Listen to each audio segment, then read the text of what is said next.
하나님 말씀 에베소서 1장 13절, 14절 2절 보겠습니다. 그 안에서 너희도 진리의 말씀, 곧 너희의 구원의 복음을 듣고 그 안에서 또한 믿어 약속의 성령으로 인치심을 받았으니 이는 우리의 기업의 보증이 되사 그 얻으신 것을 속량하시고 그의 영광을 찬송하게 하려 하심이라. 아멘. 오늘로 영상예배의 세 번째를 맞이합니다. 사실 영상예배는 초대형 교회에나 해당되는 이야기였어요. 큰 교회가 교인을 감당할 수 없어서 여기저기 지교회를 세우고 예배의 영상을 실시간으로 중계하면서 지교회에 모인 사람들이 영상으로, 스크린으로 예배를 드리는 그러한 경우들이 있었습니다. 우리 교단에서는 그러한 예배가 진정한 예배가 아니라고 하는 비판을 했어요. 그런데 우리도 영상으로 예배를 드립니다. 물론 예배를 드리는 이유는 완전히 다릅니다. 그분들이 많은 교인들을 수용하기 위해 꽉 채워진 본당에도 불구하고 여기저기다가 교회를 세우려고 하는 그러한 마음의 의도가 있지만 우리는 텅 빈 공간에서 예배를 드립니다. 교인들의 감염을 우려하는 마음으로 각자 가정에서 예배를 드리고 목사 입장에서는 빈 공간에서 예배를 하고 설교를 한다는 것이 조금 어색하기도 하지만 그러한 이유 때문에 우리는 영상으로 하나님 앞에 예배를 드립니다. 조만간 코로나 사태가 마감이 되고 기다렸던 여러분들이 이곳에 와서 함께 찬양하고 기도하고 말씀을 듣는 그러한 복된 날을 속히 주시리라 믿습니다. 우리는 에베소서를 통하여 올해의 주제가 되는 내 교회를 세우리라. 교회론. 교회가 무엇인가? 교회인 우리는 누구인가? 그러한 제목을 가지고 말씀을 하나하나 따라왔습니다.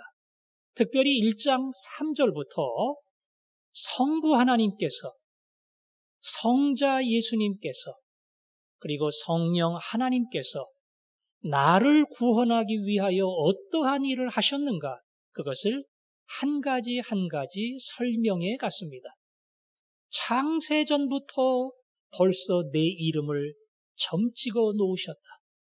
때가 되어 그분은 나를 불러 자녀로 삼으시고 그리고 거룩한 백성이 돼가도록 날마다 도우신다.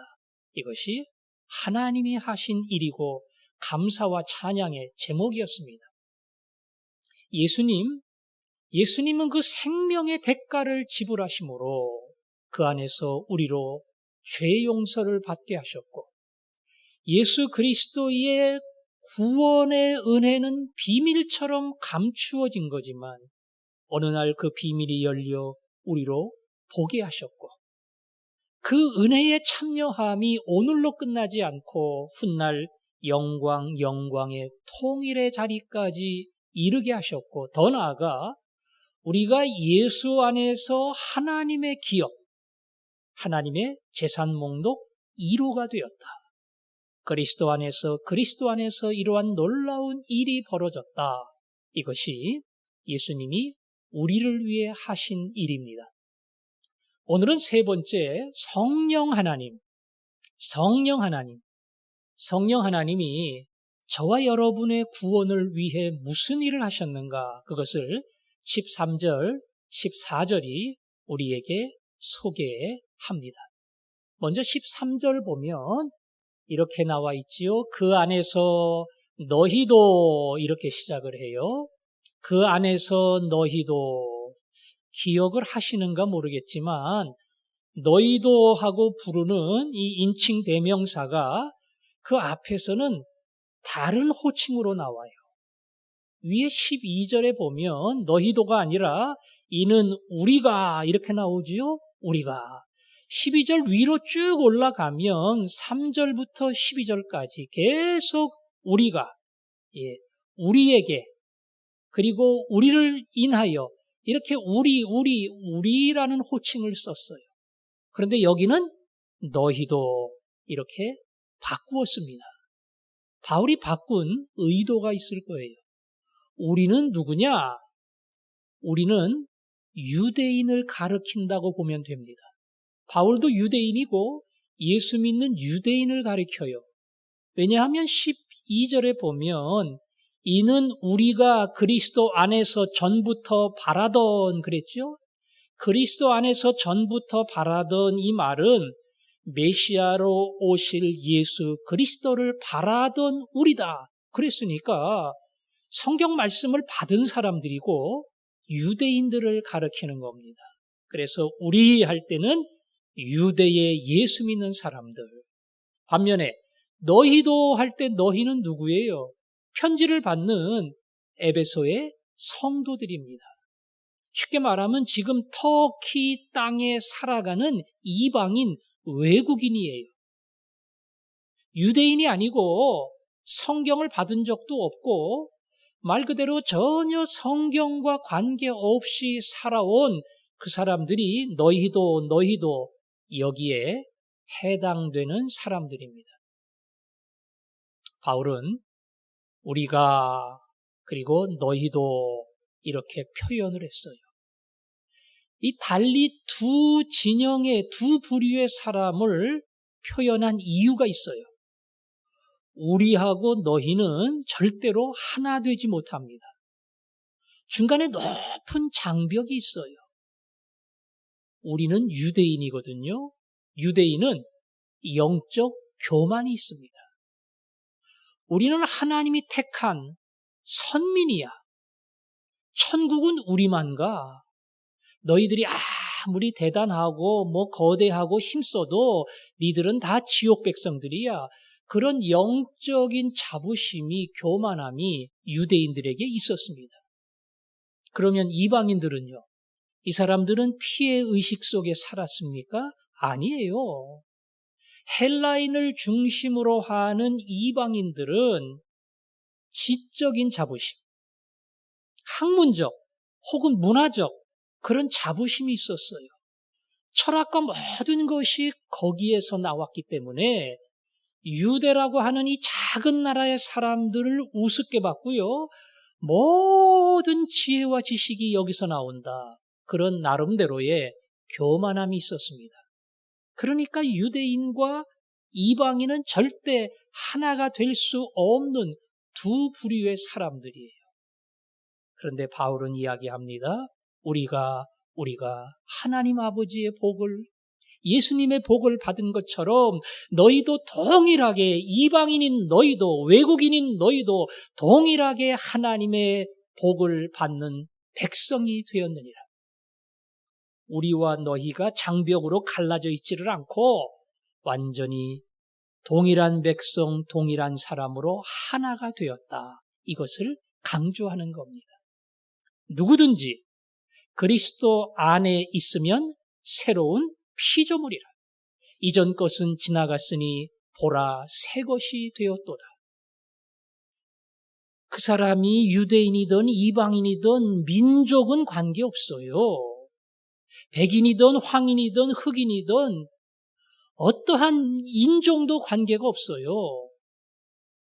말 그대로 예수 안에 있느냐 없느냐, 예수 안에 들어와 있으면 유대인이든 이방인이든 전부 다 하나님의 백성이고, 예수 안에 들어와 있지 않으면 어떤 나라의 어떠한 인종이라 할지라도 모두 하나님 나라 밖의 사람들입니다. 오늘 우리 그리고 너희도, 이 두 가지 용어는 다른 부류의 사람들이 하나 될 수 있는 길은 오직 예수 안에서만 가능하다는 사실을 우리에게 보여줍니다. 문재인 대통령이 들어서면서 남북 정상의 만남이 있었고, 뭔가 문이 열리고 교류가 이루어지고 궁극적으로는 통일의 자리로 가지 아니할까, 그러한 기대를 심어 주었습니다. 현실은 그렇지 않았습니다. 아무리 인간적인 방법으로 될 것처럼 보여도 하나님이 막으시면 안 됩니다. 아무리 안 되는 것처럼 보였어도 하나님이 여시면 됩니다.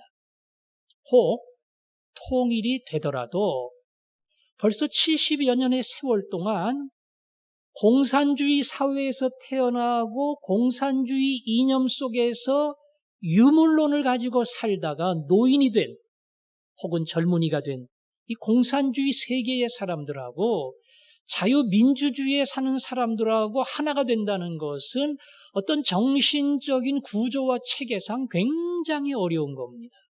오랜 시간이 걸립니다. 이들이 진정으로 하나 되는 것은 예수 안에서만 가능합니다. 북에 있는 사람들이 예수를 믿고 하나님의 자녀가 될 때에 남한에 있는 사람들이 돈, 자본주의에 매달리지 않고 하나님의 자녀가 되었을 때 이 둘이 한 백성으로 하나님 앞에 나갈 수가 있는 겁니다.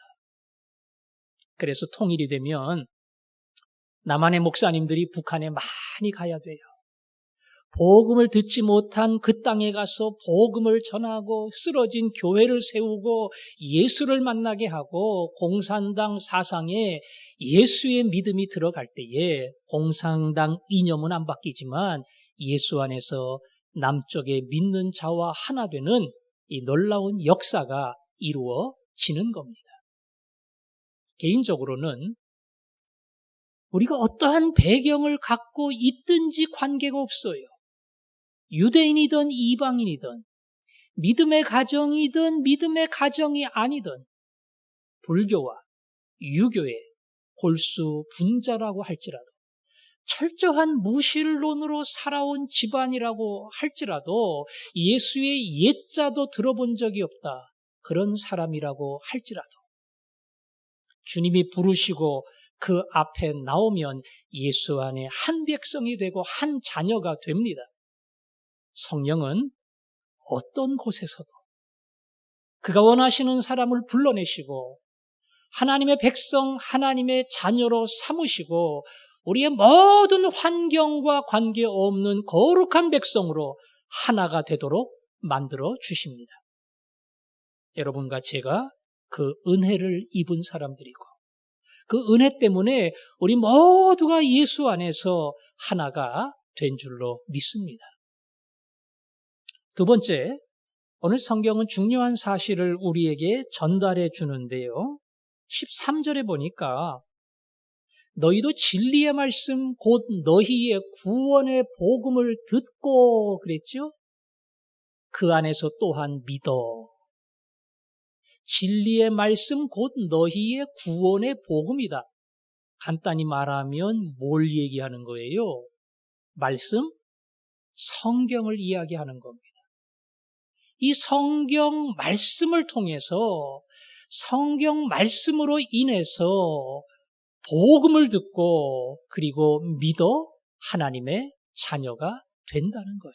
다시 말하면 구원을 받고 거룩한 백성이 되고 하나님의 자녀가 될 수 있는 유일한 길, 유일한 통로, 유일한 방법은 오직 성경, 오직 말씀입니다.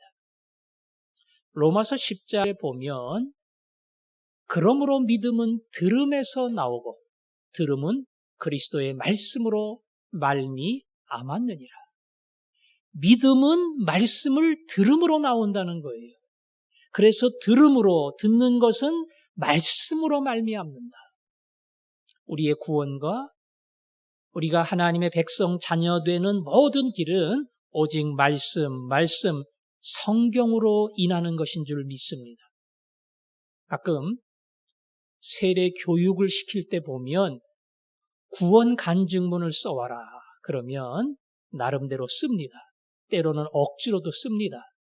내가 중학교 때 수련회를 갔는데 말씀을 듣고 통성기도를 할 때에 마음이 뜨거워지면서 나도 모르게 막 눈물이 쏟아졌는데 그때 내가 구원을 받은 것 같았다. 이렇게 적기도 합니다. 구원을 받을 때 그러한 감격이 일어나기도 해요. 그러나 그러한 경험이 구원의 근거나 이유는 될 수 없습니다.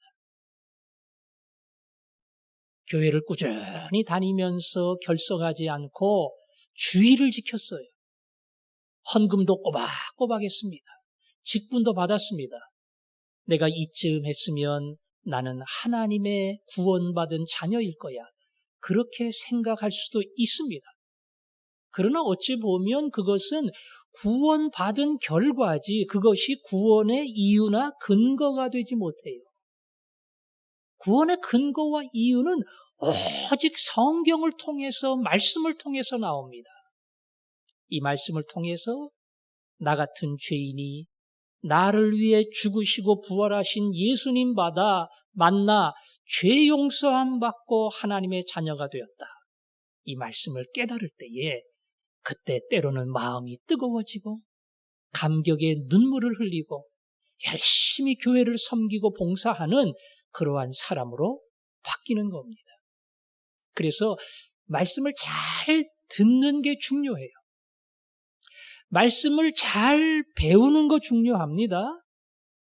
말씀을 펼치고 성경을 읽는 거 중요합니다. 요즘 이단이 그야말로 세상을 흔들다가 뿌리가 오히려 흔들리고 있는데 말씀을 잘 듣고 잘 배우고 구원의 도리에 서면 이 기분에 따라 경험에 따라 움직이지 아니하고 그 말씀 위에서 자기를 확인하고 하나님을 고백하는 든든한 믿음의 사람이 되는 줄로 믿습니다. 그 말씀 위에 서는 사람, 그 안에서 흔들리지 않는 사람, 그러한 복을 여러분에게 주시기를 바랍니다.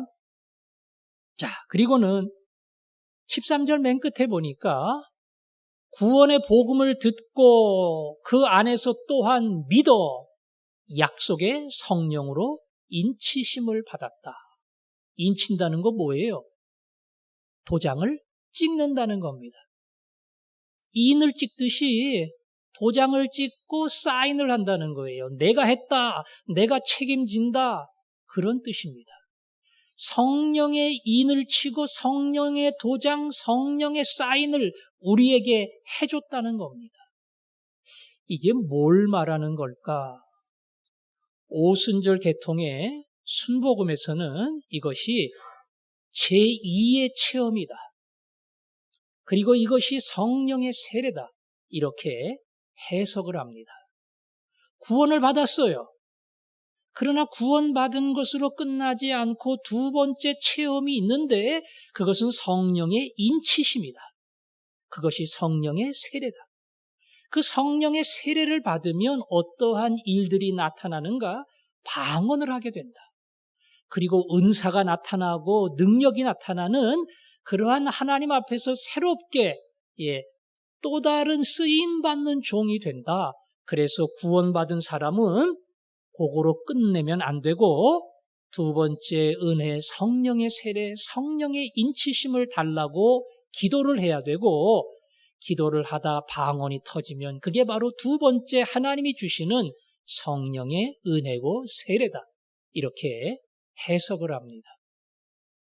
우리는 그렇게 해석하지 않습니다. 여러분, 내가 예수를 믿는 것은 머리로 이해돼서가 아니에요. 사실은 설득돼서가 아니에요. 아니, 왜 신천지에 교수들이 가 있어요? 왜 이단의 박사들이 가 있습니까? 똑똑하고 지혜로운 사람들인데. 그것은 하나님이 내 머리와 내 모든 인격을 변화시켜 주셔야 가능해요. 신학적으로 말하면 성령이 내 안에 들어올 때만 그러한 영적인 지각이 가능합니다. 성령이 들어오기 전에는 도저히 깨달을 수 없어요. 공부 많이 해도 박사학위 가져도 이 진리를 깨달을 수 없어요. 성령이 내 안에 들어오실 때에 말도 안 되는 것 같고 도저히 받아들일 수 없는 것과 같은 이 구원의 놀라운 도리가 믿어지고 그리고 그 도리 앞에 감사하게 되는 그러한 사람으로 변화가 되는 겁니다. 그래서 고린도전서 12장에 보면 성령으로 아니하고는 예수 그리스도를 주라고 시인할 수 없다. 성령의 도움을 받지 않고는 절대로 예수님을 주라고 시인하지 못한다는 겁니다. 그래서 13절에 그랬죠. 13절에 보니까 구원의 복음을 듣고 그 안에서 또한 믿어 그랬죠. 약속의 성령으로 인치심을 받았다. 듣고 믿는 것, 이게 바로 약속의 성령으로 인침을 받는 것과 같다. 성령의 인치심을 받아야 들은 것을 믿을 수 있고 하나님의 자녀가 될 수 있다는 겁니다. 그런 의미로 우리가 신앙을 해석한다면 여러분은 성령 세례 받은 사람이에요? 안 받은 사람이에요? 받은 사람이에요. 내 안에 성령님이 와 계십니다. 따라서 성령님 내게 오세요. 성령님 내게 오세요. 이건 엄밀히 말하면 틀린 기도예요. 성령님이 내 안에 와 계셔요. 성령님 내게 오세요 하는 의미는 사실 내 안에 새로 들어오세요 이런 뜻은 아닐 거예요. 성령의 충만, 성령의 충만을 더하여 주옵소서. 이 기도일 겁니다. 술 취하지 말라. 이는 방탕한 것이니 오직 성령의 충만을 받으라. 술 먹으면 술에 취해서 지각을 잃어버리고 술이 조종하는 대로 다니는 것처럼 성령 충만, 성령 충만. 성령이 내 안에 계시지만 아직도 내 스타일대로 살 때가 많아요. 그러나 성령 충만, 성령으로 꽉 채워지면 성령이 인도하시는 대로 따라가는 성령의 사람이 되는 거예요. 바울은 그런 의미에서 성령의 인치심을 설명을 하고 그 인치심을 더 넘어 성령의 충만을 받을 때에 우리는 성령의 사람, 성령의 사람으로 살게 된다. 그 사실을 강조한 겁니다. 제가 몇 번 그 예화를 들었을 겁니다. 예수 천당 불신지어. 최건능 목사님이 그 간단한 단어를 가지고 복음을 증거했습니다. 요새는 그렇게 증거하면 조금 미친놈 얘기를 들을 수 있는데 최건능 목사님은 일제시대 때 그것밖에 전할 게 없었어요. 일본 순사가 말을 타고 갈 때 예수 천당 불신지어 고함을 질렀다가 말이 날뛰는 바람에 순사가 떨어졌습니다. 당연히 경찰서로 끌려갔지요. 매를 맞았습니다. 매를 맞을 때마다 예수, 예수, 예수. 하도 이해가 안 돼서 당신은 왜 매 맞으면서도 예수, 예수냐? 내 안에는 예수가 꽉 찼기 때문에 나는 건드리면 예수밖에 나올 게 없다. 그러니까 나 건드리고 나 때리면 나도 모르게 예수, 예수, 예수. 나는 그것밖에 할 말이 없다. 아마 그 말 속에는 오늘 성령 충만, 성령 충만. 성령으로 꽉 차서 내게 나올 수 있는 이야기는 오직 주님, 오직 예수, 오직 그 뜻대로 살겠다.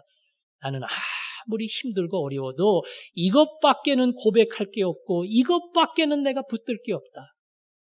바로 이것이 여러분의 고백, 여러분의 인생이 될 줄로 믿습니다. 마지막 14절에 보니까 이는 우리의 기업의 보증이 되사 그 얻으신 것을 속량하시고 그랬죠? 기업의 보증이 된다. 보증 많이 들어보셨을 겁니다. 보증은 보증금, 계약금 이렇게 생각하면 돼요. 월부로 사잖아요. 예. 그러면 내게 되지요. 돈을 다 내야 내게 되는 거예요. 그래서 저기 보면 그 얻으신 것을 속량하시고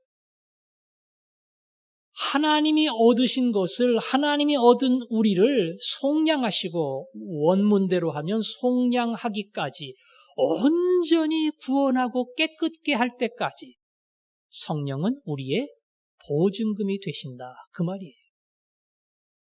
돈을 다 내야 내 거 되잖아요. 근데 할부로 사면 그냥 할부로 카드 긁으면 그때부터 내 거예요. 원래는 온전해져야 내 것이 되는데 그냥 할부로 끊으면 내 거예요. 성령이 바로 그 역할을 하는 겁니다. 성령이 우리 가운데 오셔서 우리는 하늘나라의 영광의 온전함에 이르지 못했지만 성령이 내 안에 들어오시면 그 천국의 일부분을 맛보는 거예요. 아니, 천국을 지금 소유하면서 그것을 지금 경험하기 시작하다가 구속하는 그날 그 영광을 함께 맛보는 겁니다.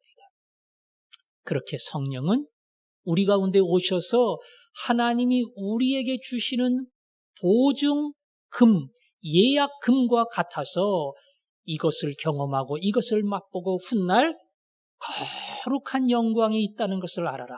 이것을 가르쳐주는 겁니다. 시시코너 있지요? 시시코너. 지나가는 사람도 있겠지만 관심 가진 사람도 많을 거예요. 빵가게도 보면 많은 거 하나씩 주기도 하는데 제가 간혹 가는 빵가게는 이만한 거 하나씩 줘요. 10개만 먹으면 빵이 하나예요. 그렇게 큰 거 줍니다. 마트에서도 시시코너 합니다. 시시코너는 재료비 들고 인건비 들고 돈 많이 들어요. 근데 왜 합니까? 그걸 먹다 보면 그 식품, 식료품 전체를 사고 싶은 욕구가 느껴져요. 그거 전부 사가지고 먹고 싶은 욕구가 느껴진단 말이에요. 그래서 시시코너에 돈 투자하면서 하는 겁니다. 성령이 내 안에 들어오셔서 성령이 나를 그 거룩한 뜻대로 이끌어가면 내 안에 천국을 향한 소원, 주님의 뜻대로 살고 싶은 열심, 세상의 방향과 가치를 따라가지 아니하고 성령이 가르쳐주는 이 놀라운 가치를 따라 살아가고자 하는 새로운 욕구가 일어나고 아무리 힘들고 어려워도 그 열심대로 살아가려고 하는 믿음의 의지가 생기는 겁니다. 성령은 우리 안에 보증금으로 오셨습니다. 그래서 이 땅에서 땅에 살지만 하늘의 시민권자라고 하는 이 위대한 사실을 우리로 간혹 때로는 종종 깨닫게 하십니다. 어렵고 힘들지만 요즘과 같은 감염병으로 많은 사람들이 우려하기도 하지만 그러나 성령이 나와 함께 하실 때에 세상 상황과 조건에 관계없는 놀라운 평안을 나에게 주십니다. 사실은 걱정하고 염려하고 불안해할 수밖에 없는 상황 속에서 감사하게 만들고 찬송하게 만드는 것, 그 저절로 되는 거 아니에요. 보증으로 오신 성령이 세상과 다른 새로운 마음 속에 영의 눈을 열어주셔서 하나님을 모르는 사람이 볼 수 없는 진리를 보게 하고 그 진리를 보기에 새로운 반응이 우리 가운데 나타나는 겁니다.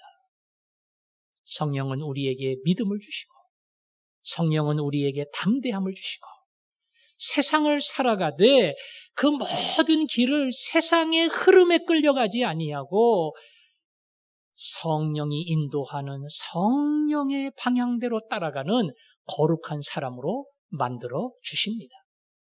이것이 우리의 기업, 우리가 하나님의 자녀가 되었다는 사실에 대하여 성령을 통해서 계약하고 보증하고 말씀해 주시는 하나님의 약속입니다. 오늘 우리는 성령 하나님이 우리를 위해서 무슨 일을 하셨는가 그것을 살펴봤습니다. 여러분, 하나님은 계획을 세웠습니다. 예수님은 그 피로 구속의 길을 열어놓으셨습니다.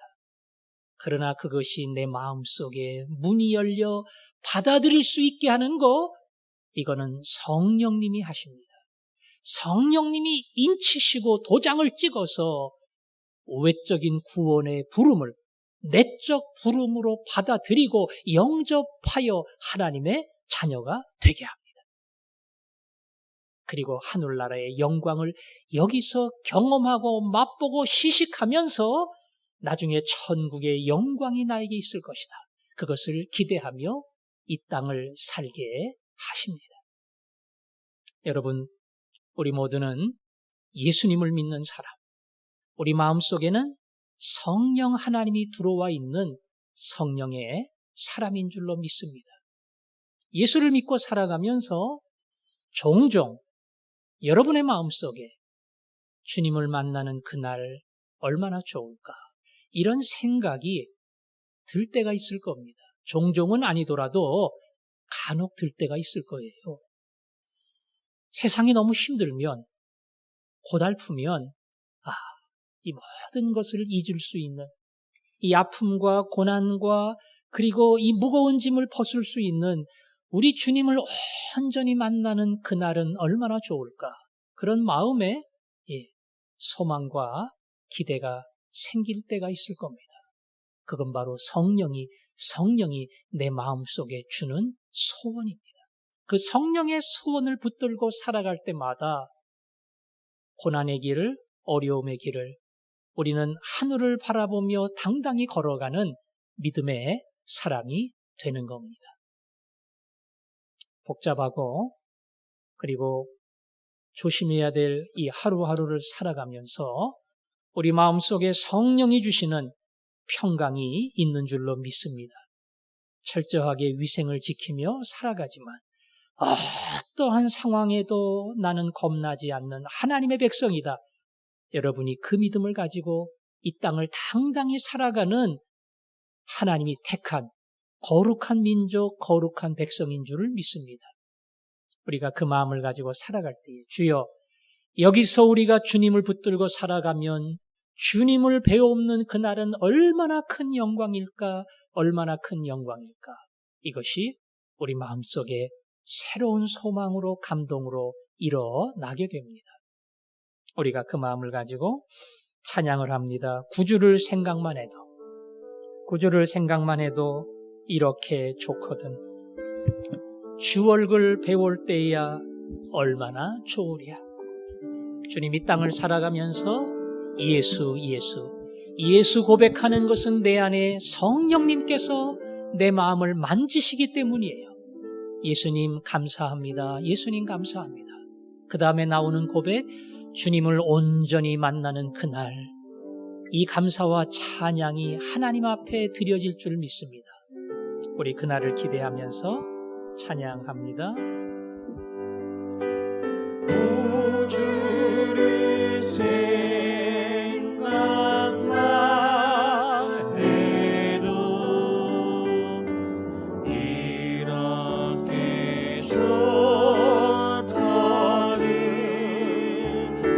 주 얼굴 배울 때에야 얼마나 좋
기도합니다.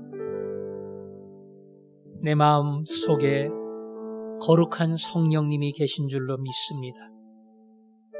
너희가 하나님의 성전인 것을 알지 못하느냐?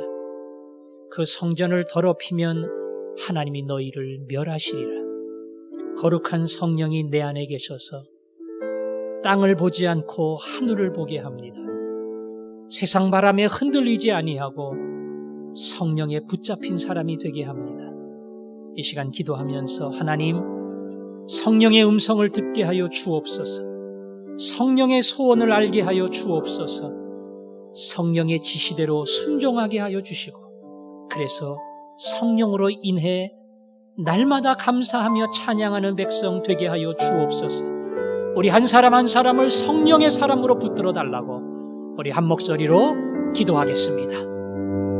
아버지 하나님, 이 시간 우리를 붙들어 주시기를 원합니다. 아니 연약 성령 하나님, 욕심 많고 이기적 기준을 따라 살아가는 내게 찾아오셔서 예수를 주인으로 영접하게 하시고 하나님의 자녀가 되게 해주셨으니 감사합니다. 성령으로 말미암아 하늘나라 영광을 맛볼 줄로 믿사오니 날마다 이 땅에 살되 이 땅의 바람에 흔들리지 않게 하여 주시고 성령의 음성을 들으며 하늘의 백성으로 살게 하여 주옵소서. 아버지 하나님, 하늘의 백성으로 살지만 우리는 여전히 인간 속에 살며 세상의 흐름 속에 흘러갈 때가 많이 있습니다. 조용히 영의 귀를 열어 성령의 음성 듣게 하여 주시고 그 음성을 순종할 때마다 세상 바람과 관계없는 감사 찬양이 우리의 가슴 속에 흘러나게 하여 주옵소서. 예수님 이름으로 기도합니다. 아멘.